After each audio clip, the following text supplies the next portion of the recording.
आइए आपको एक और बड़ी खबर दिखाते हैं। श्रीलंका में प्रेसिडेंट हाउस पर जनता का कब्जा। प्रधानमंत्री विक्रम सिंघे ने इसको लेकर एक इमरजेंसी मीटिंग बुलाई है।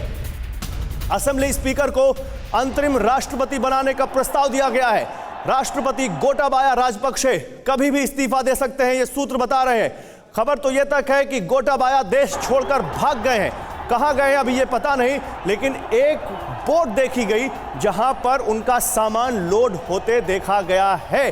और अब बहुत सारे कयास लगाए जा रहे हैं कि राजपक्षे परिवार ने क्या देश छोड़ दिया है। गोटाबाया राजपक्षे गए हैं अकेले या महिंदा राजपक्षे भी उनके साथ हैं, या महिंदा राजपक्षे पहले ही जा चुके हैं। सवाल यह है कि श्रीलंका का अब क्या होगा। और श्रीलंका अगर इस तरह से अस्त व्यस्त रहा, श्रीलंका में अगर इस तरह से हालात खराब रहे, तो भारत के लिहाज से ये कितना इस वक्त एक अलार्मिंग सिचुएशन है। अम्बेसडर सचदेवा, जब शुरुआत में मार्च में ऐसी तस्वीरें आनी शुरू हुई थी और खबरें आनी शुरू हुई थी कि श्रीलंका की आर्थिक हालत बहुत खराब है, तब क्या सोचा था कि हालात यहां तक पहुंच जाएंगे?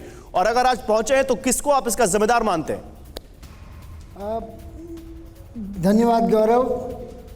इस तरफ देखने से पहले ये जानना ज़रूरी है कि कारण जो हैं कुछ दुर्भाग्यवश हैं और कुछ मानवजन्य हैं। जो दुर्भाग्यवश कारण हैं वो कोविड है, जिसकी वजह से श्रीलंका जिसके टूरिज़्म से सबसे ज़्यादा आमदनी होती थी वो ज़ीरो हो गया। उसी तरह से और जो इनके निर्यात हुआ करते थे वो कम हो गए हैं। तीसरी ओर विदेश व्यापार जो कि हम्बनटोटा और बाकी पोर्ट्स के ऊपर निर्भर था, वो भी व्यापार भी नीचे आ गया है। इसलिए ये तो दुर्भाग्यवश के कारण है। भाग्य जो मानव सर्जित कारण हैं उनमें आता है केमिकल फर्टिलाइजर्स को बंद करना, ऐसे बड़ी बड़ी परियोजनाओं में पैसा लगाना जिनका कि रिटर्न बहुत कम है और जिनका कि रिटर्न और ब्याज जो उनको विदेशी उनको चार्ज करते हैं उससे भी कम है। तो जिस तरह के हम्बनटोटा पोर्ट के हैं हुए या कोलंबो पोर्ट हुए या रियल एस्टेट डेवलपमेंट हम्बनटोटा के आसपास हुए, नया एयरफील्ड बनाने की बातें हुई, ये सब चीज़ें उन्होंने राजपक्षा परिवार ने अपने इलाके में हम्बनटोटा के आसपास किया, उसका अभी तक कोई फ़ायदा नहीं हुआ है। ठीक है, उसकी रिटर्न नहीं आनी चाहिए। ठीक है, लेकिन राजपक्षे परिवार ने ऐसा क्यों किया? राजपक्षे परिवार को पीछे से कौन था जो कह रहा था कि ऐसे करो, इस तरह का करो? किसने वहां पर उनको करप्ट किया? किसने उनके खाते में पैसे डाले? राजपक्षे परिवार ने वो पैसा कहां साइफन ऑफ किया? राजपक्षे परिवार की क्या भूमिका है?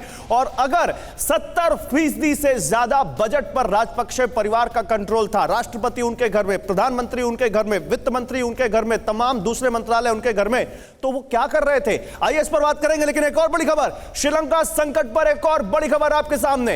इस्तीफा दे सकते हैं प्रधानमंत्री रानिल विक्रमसिंघे। पार्टी नेताओं की बैठक में इस्तीफे के लिए तैयार हो गए हैं विक्रमसिंघे। राष्ट्रपति के बाद प्रधानमंत्री आवास का भी घेराव हो रहा है। पीएम आवास टेंपल ट्रीज में प्रदर्शनकारी घुस गए हैं। रानिल विक्रमसिंघे को अभी ही लाया गया था 1-2 महीने पहले, ताकि वो श्रीलंका के हालात संभाल सके।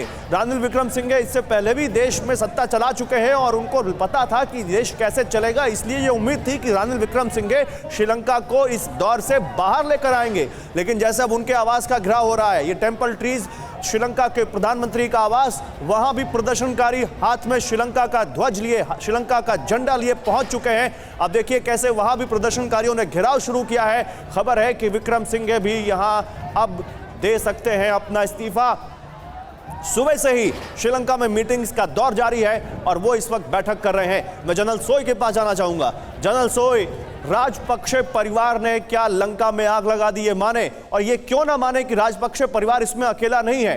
राजपक्षे परिवार तो चेहरा है, असली खिलाड़ी तो वो चीन है जिसने श्रीलंका को अपने कर्ज के जाल में ऐसा फंसाया कि श्रीलंका निकल ही नहीं पाया। नहीं गौरव, ऐसा है कि बिल्कुल जो आप कह रहे हो बहुत बड़ा पॉइंट है, बहुत ठीक पॉइंट है।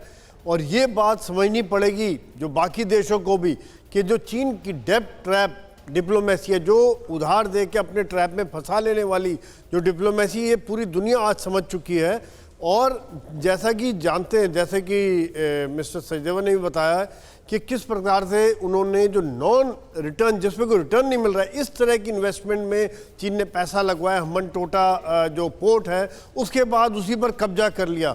और यहीं पर नहीं, जैसे हम चाहे नॉट ओनली हम्बनटोटा, आप देखिए Mahindra Rajapaksa stadium, cricket stadium बनाया गया, उसका आज तक कोई रिटर्न नहीं है। वहां पर एक हॉस्पिटल बनाया जाता है जिसका कोई रिटर्न नहीं है। रियल एस्टेट कंपनियों में चाइनीज रियल एस्टेट कंपनियों ने जमकर वहां पर इन्वेस्टमेंट किया और उसके बाद वहां पर अब ज्यादातर पर चाइनीज कंपनियों का कब्जा है।